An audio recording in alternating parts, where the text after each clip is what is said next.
All right, so we're studying Asia now. And one of the things we probably ought to look at when studying Asia are the belief systems of people, because it's a lot different than things that we're more familiar with, okay? What we're going to look at is Hinduism, Buddhism, Shintoism, and Confucianism. This is Southeast Asia, so this is like China, Japan, the Koreas, in that area, okay? We'll move into what's going on in Northern and Eastern Asia a little later on. What's an ethnic group? Don't even worry about what that says up there. If I asked you what an ethnic group, how would you describe it? Race. Okay. A lot of times we use the word race for it, although it's not a great word. But I understand where you're coming from. We think of an ethnic group as being Hispanic or Italian or something like that, right? Well, what makes them different? It's their culture, okay? So these are people that share a common cultural characteristic. They can be identified by race, they can. They can also be identified by national origin. So, you talk about race and national origin, those aren't always the same thing, right? Really, there's only one race, there's a human race, okay? But if you think about Caucasian as a race, white as a race, well, white people from Russia and white people from England and white people from the United States are not the same ethnic group because they've got a different national origin, okay? They tend to have a shared history. I'm sorry if that's hard for y'all to read. It is on your Google Classroom if you want to follow along on that as well. They tend to have a shared language, similar religions, traditions, customs, holidays. All of these things are characteristics of an ethnic group. And what these cultures are going to share is going to be some real similar ideas in what a religion is going to look like.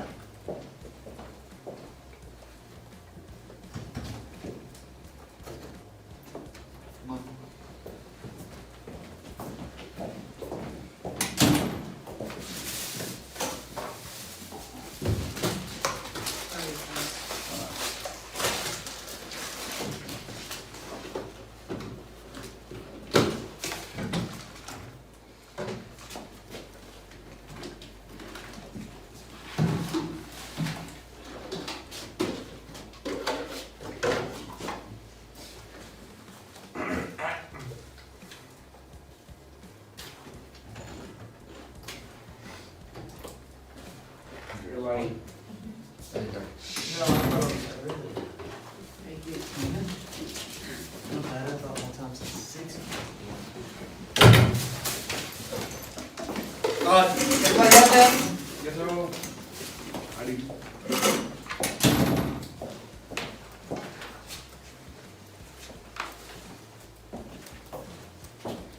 So you got a couple of different ethnic groups in here that might look to be the same to us, but they're quite a bit different. You don't have to write these down.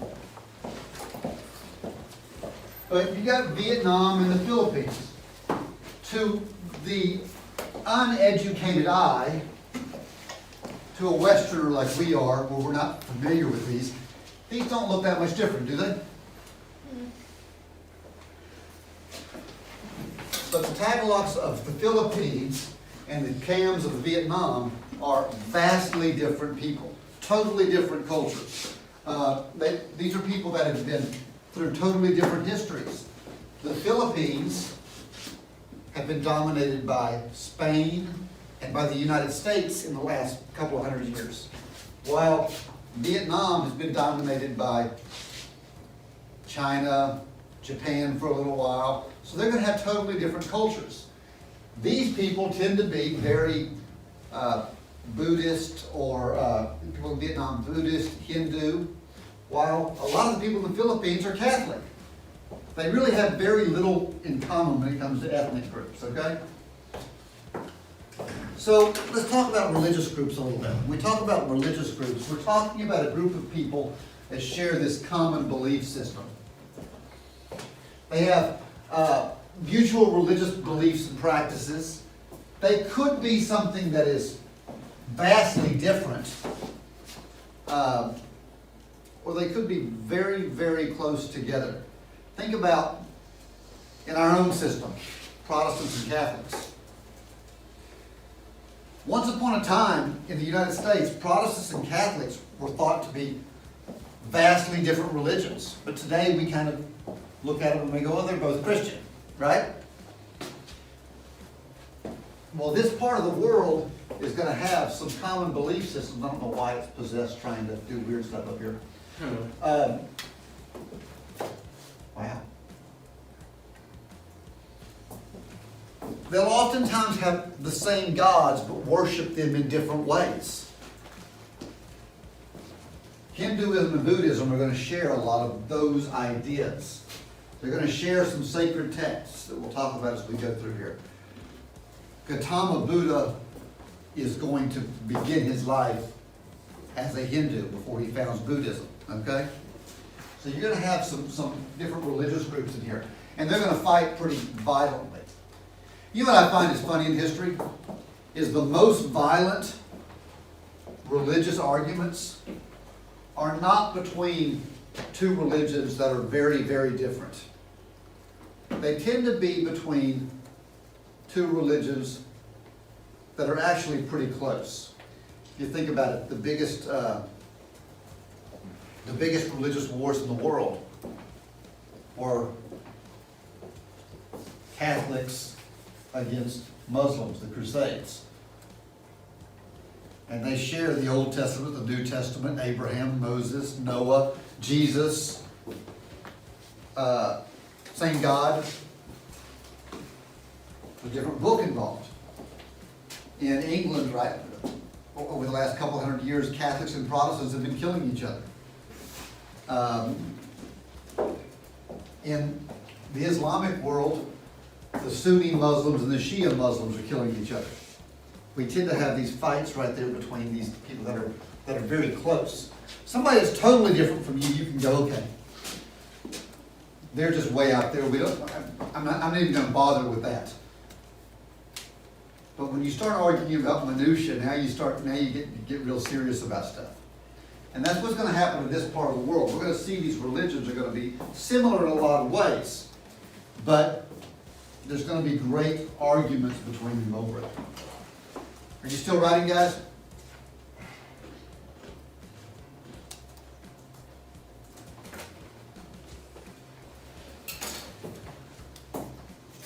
I'm going to skip this one. This is a picture of Tibetan Buddhist monks. Buddhists in Tibet. What do you know about Tibet? Anything? Anybody figure something out whenever you were doing your math the other day about it? Oh, I said it. Tibet is the same as... Oh, they think they're a free country, but China says that they are. Yeah, Tibet has traditionally been part of China, but for the last couple hundred years has been an independent country. They're led by their own leader. They have their own government, but China doesn't recognize their independence. So this little nation is constantly on the edge of collapse because their larger neighbor is constantly right on the verge of overthrowing them. Okay? Interesting place. Let's talk about Buddhism a little bit. Write it down. Buddhism got its start in India. And it spread out of there. Interestingly enough, it's now bigger outside of India. It's bigger in China and Vietnam and those areas than it is back in India itself, where it got its start. India is a very, very large religion. The fourth largest religion in the world. About 6% of the people in the world are Buddhist. That a lot of people? 6% is pretty big.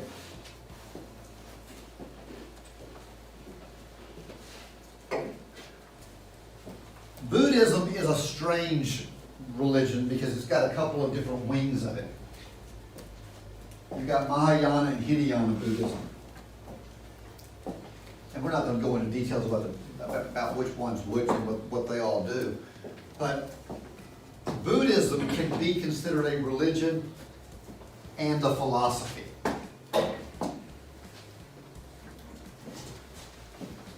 This guy, Gautama Buddha.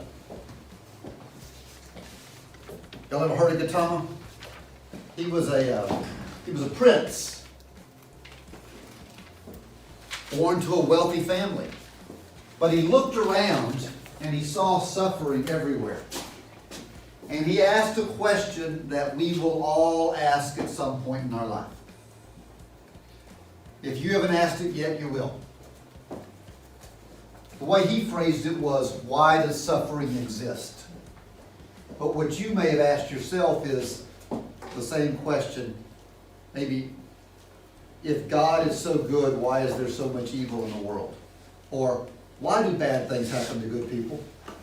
You ever asked yourself that? I have.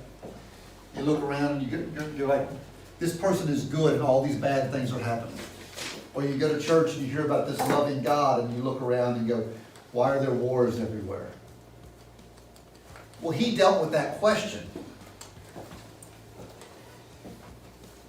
And he wanted to focus on it. So he gave up all of his wealth, gave up everything. And he went and lived a hermetic lifestyle in the woods. A lifestyle of absolute poverty, alone, where he just meditated and thought on this and tried to find a way to solve the problem. And he ends up creating this religion, Buddhism. Why do you think he might have come up with for why evil exists? What do you think? Anybody got any ideas? These are deep questions.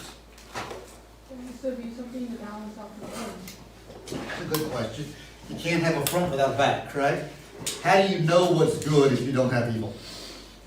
Well, that's a good point. He looked at it, he said, all suffering is caused by greed. All suffering.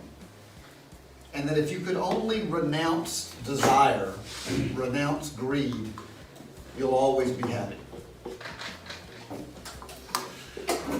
Now, if you think about that, it's a pretty simple concept.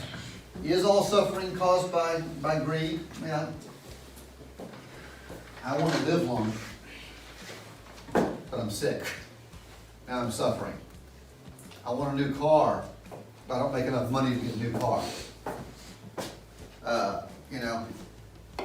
I wish I was richer. I wish I was better looking. I wish I had hair. All of these things are focused on me. And his idea was that if you renounced all this, if you just renounced want and were satisfied with what you have, there'd be no evil in the world. Because if I'm satisfied, why am I going to rob you? If I'm satisfied, why am I going to go to war to beat up my neighbor and take their land? Okay? Does that kind of make sense? It does kind of make sense. It's pretty elementary in my opinion, but it does kind of make sense. So Buddhists are all over the world. They got started right here in India, and today all of these colored places are places where there's a significant amount of Buddhism. Not a lot down in these regions, but a significant amount. Anybody up there surprise you? Australia? That one surprised me, that there's a lot of Buddhists in the United States. But there are. There's a lot of Buddhists in the United States. They tend to live in ethnic conclave. You know what an ethnic conclave is? Anybody heard that word before? I bet you've heard another word. A word that we try not to use anymore. It is a cultural word, but we don't like to use it. You ever heard of something called an ethnic ghetto? Or the ghetto? John, ghetto is a real socioeconomic term. It comes from the term ethnic ghetto, which is a place where people of similar ethnic backgrounds live. And because minorities tend to be the poorest in our societies, it came to me, in a poor place, okay? Well, today we usually say ethnic conclaves, because nobody wants to be told they live in a ghetto, all right? But they tend to live in these ethnic conclaves all together. Have you ever been to Chinatown in Houston? No? Yeah, there's a Chinatown in Houston, you can go down there, and you'll see people walking around, there are Buddhists everywhere. Arlington, Texas has a bunch, there's a bunch of Buddhists living up there. They tend to come together and live in these communities. So, a lot of times we're insulated and we don't see it. We don't see a lot of Buddhists in Wells, Texas, okay? Most of crackheads. Most of the crackheads. All right? All right, so this is the guy, Gautama. You don't have to write this down, I've already told you the story. But again, this guy's out there, he's the one, Siddhartha Gautama, Gautama Buddha, is the guy that goes off and tries to discover all this. This is an early statue of Gautama. That doesn't look like the statues I've seen of Buddha. Yeah, that G's not fat or green. Interesting, you mentioned fat. Why do you think this guy renounced everything and was living a life of poverty? How is Gautama supposed to be fat? Well, why do you think they draw him as fat? Because he got famous off of his thing, and then everyone fed him. No, That's a good point. I mean, to be fat would mean, same desire. It doesn't matter if you're fat or not. Here's the interesting thing. If you look at pictures of Gautama in India, he's not usually drawn fat. He's usually drawn as a slim. But in China and Japan, you see him as the big fat happy Buddha. That's because still today there's a cultural thing in China where The higher ups. they, to show strength and power, they always showed you as large. Because in reality, and for most people, to be fat meant you had money and you could eat when nobody else could. Yes, sir. Well, you know, like when you walk in the nail salon and stuff, where they have that. Hey, That's what I heard. That's what. You know what that is? That's what that is. I've always touch it when I go to the Yeah. Some people think it's good. Feel drawn to it. What about the cat? What's the cat? I don't know where the cat, because I know it comes out of Sikhism, it stands for, it's a good luck symbol of some sort. Wait, what about the other babies? We'll get to the elephant, that's one of the gods. They're very higher up. Right. Jaden, are you gonna touch him next time? That's what I get, baby. All right, so, again, he says, what we gotta do to find peace is we have to reject greed and desire. And he takes the name Buddha at this point, and Buddha just means enlightened one. What does it mean to be enlightened? Practice, Be what? practice. No, you don't write this down. What does it mean to be enlightened? To know. Yeah, to be wise, to have the light strike. Today, we might say touched by God, right? But to be enlightened. Well, that's not very humble of the guy. This is a painting of Buddha a little later on, still in India, surrounded by these Buddhist monks that are around him. And these guys are going to grow out of Hinduism. But another picture. I find this one interesting because we start to see this around Buddha. Look at this iconography here. What do you think this is? Nah. Fire. Well, it looks more like a drop. What did we say he was? Like a What halo. does Buddha mean? Oh, he's a candle. It's the Because he's the light. He's the enlightened, he's being lit. But interesting, in all these cultures that we're going to look at, this is going to become a symbol of holy men. In Buddhism, they've got this around the head. In ancient Greece, they would have the sun behind them for the sun god. And in Christianity, they have halos.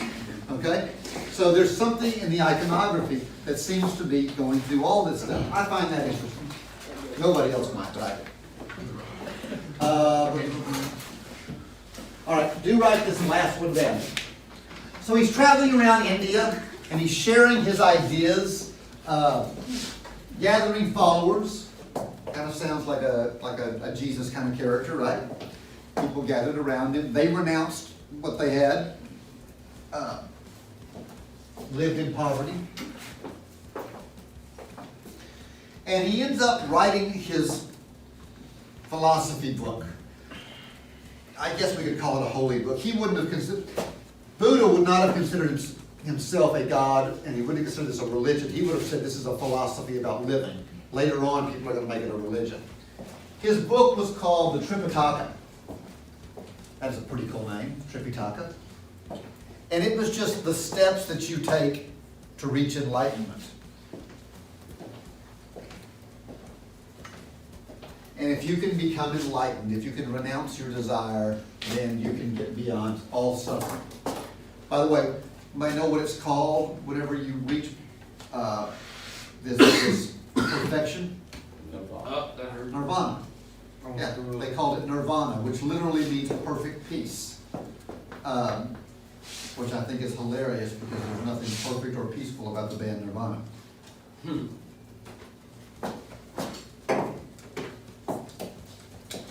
All you need is that third bullet on this one. I done get at it. Amen. I can be bought, but it's gonna cost more than that. I'm just trying to get my money because I got a basket left. Oh, okay. I don't know how much I did. For what? One black and one's yellow. Yeah, one's blue, one's brown. I'm talking about on the truck. It's done. I gotta do that. Y'all got it? I'm talking about on the blue. Anyone still writing?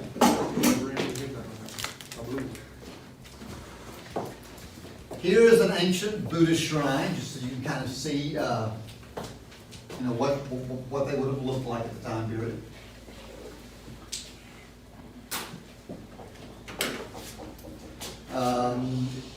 Write this second one down. A basic belief of Buddhism is reincarnation. They borrowed this from Hinduism. They believe that life was cyclic.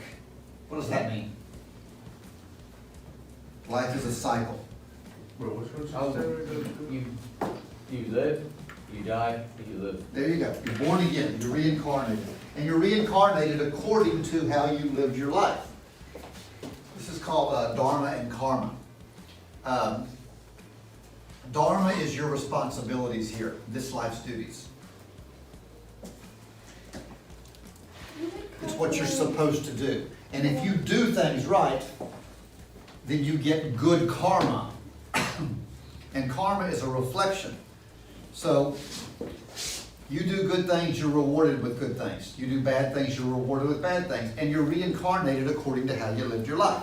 So, you live your life well, you'll be reincarnated in a higher form. You live your life poorly, you'll be reincarnated in a worse form. And you'll be doomed to repeat it. Was it one of the more higher up forms being a cow or something like that? Yes, you can actually get reincarnated as a cow, which is the highest thing you can be before you become God. Oh, yeah, okay.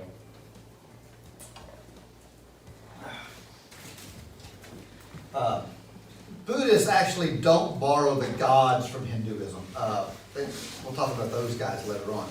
They just kind of borrow the philosophy of reincarnation. You're finally reincarnated as perfection. And it's kind of like you get rest. You reach nirvana, you get rest, and it stops the cycle. You're not going to go through it anymore. Is it kind of like a water system? Like a what? The water system? Yeah.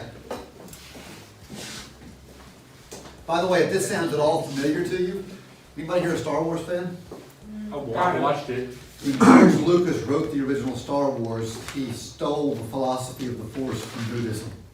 That was his whole thought process. Was what was going on. Was this story that he turned into a science fiction story? I thought watching Star Wars when they put I was never a big fan of it. I just watched the original three, and the rest of them have sucked. yeah. Once Jar Jar Binks showed up, I was done. No, Jar Jar Binks Y'all got this? actually the Sith Lord. All right, so this is a Buddhist temple in Singapore. It looks a little different, okay? So Buddhist temples can look like any number of things. We've already talked about this. This is a temple in India.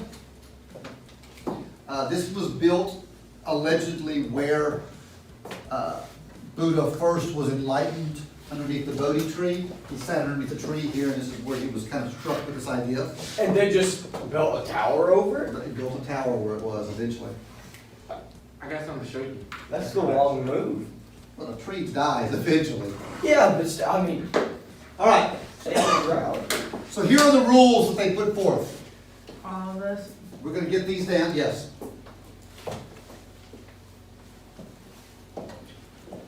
If you're a good Buddhist, you will follow these rules. First off, try to recognize the truth. What does that mean? It means look at the world honestly, okay? Don't lie to yourself. Anybody ever been guilty of lying to themselves? I have. I have. You know, where there's something that you know you shouldn't do, but you manage to talk yourself into it because, you know, you look at one side of facts because it agrees with your opinion. I've been guilty of that. A lot of people are guilty of that right now in politics. You look at it, you got a group group on the right that's talking, you know, that believes the election was stolen 51 times. You got a group on the left that believes everybody on the right's trying to blow up the Capitol building. They're both believing their own set of beliefs and not looking at the whole story. So try to recognize the truth. 2, avoid evil. It says avoid evil, ashes and bad people, but avoid evil, okay? Don't surround yourself by, Are we writing all this down? yes, you can shorten them to, as long as you get the gist of it.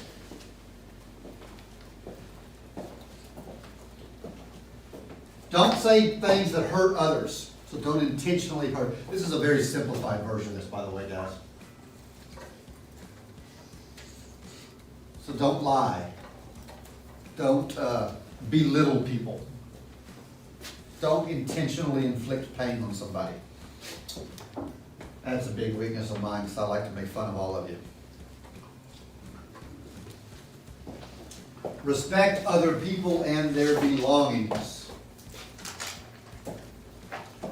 Respect other people and their belongings. Stay off my property, don't take my stuff, don't disrespect me, you know, that kind of idea. If you give people respect, you'll get it as a thought. Choose a job that does no harm to others. This is why a lot of Buddhists will not serve in the military. By no means all of them, but a lot of them won't. What would you do if someone tried to take your land? Shoot them. Yeah, they can't be taxed. Can't be taxed. Don't think evil thoughts. What they actually say is keep your mind pure. Avoid excitement or anger. They would teach meditation for this. Are you writing these down? Okay. So someone can get excited. Well, when they mean excitement, they don't mean like, they mean like angry, excited about something. Don't let somebody get your heart rate up. Don't let somebody make you angry. And work at meditation. You know what meditation is? You just lose yourself in thoughts. It's very close to prayer, okay? Very, very close. They tend to, instead of praying to a God, they find themselves somewhere quiet, and they think about what is good in their life and the healthiness of it, and what am I doing right? And it's kind of a way of building yourself up. And it works. I mean, it's positive thinking is all it is. Are these at all familiar? Yeah. Some of them, A lot of this looks like 10 Commandments, okay? A lot of this looks like 10 Commandments. They're clearly not an exact lineup. But can you find, do unto others up there? Yeah. Can you find the golden rule? Can you find all, don't steal, don't rob, don't kill? It's all up here, okay? It's a pretty good system of rules. Anybody have a problem with it? Any of these in particular your big weakness? The first one. I got about 6 of them I struggle with pretty heavy, okay? Oh, yeah, the number 2 is my problem. The first one for 7 sure, is right, yours. Mr. Alfred? 7? 7. Nah. A lot of got it. I guess 8, I don't do 8 enough. Okay, 6. Number No 3. mistake at all. 3 is my Oh, biggest yeah. one. Eight's a big one. I spent about half my life in pool halls, so 2 can be a bad one for me. Oh. Spent a lot of years in pool halls. So this is called the middle way. This is just kind of the basic ideas. And if you follow these, this is like your path to happiness. I go back. He has a Nazi sign on Huh? Respect those people in their him. He had a Nazi sign. I on Yes. him. This is, It's earlobes. this is a giant statue of Buddha. And yes, somebody said this is a Nazi sign. This is an old Hindu symbol, and it was a Hindu symbol for hundreds of years before Adolf Hitler took it away and made it his symbol. This actually means good luck in Hindu. And you still see it all over India. All over, they still use it. So, if I were to wear it, It would be bad. It would be bad because of what it's come to mean. What if, By the way, you know another name for this is? The rolling cross. Like what you're wearing. Rigo, Rigo. are you or not? This is a version of a rolling cross, and so is that. That was never a Nazi symbol. That was. It's a Viking people. Okay? don't know what. All right, we'll pick up with Hinduism tomorrow. Man, I'm so good at taking notes.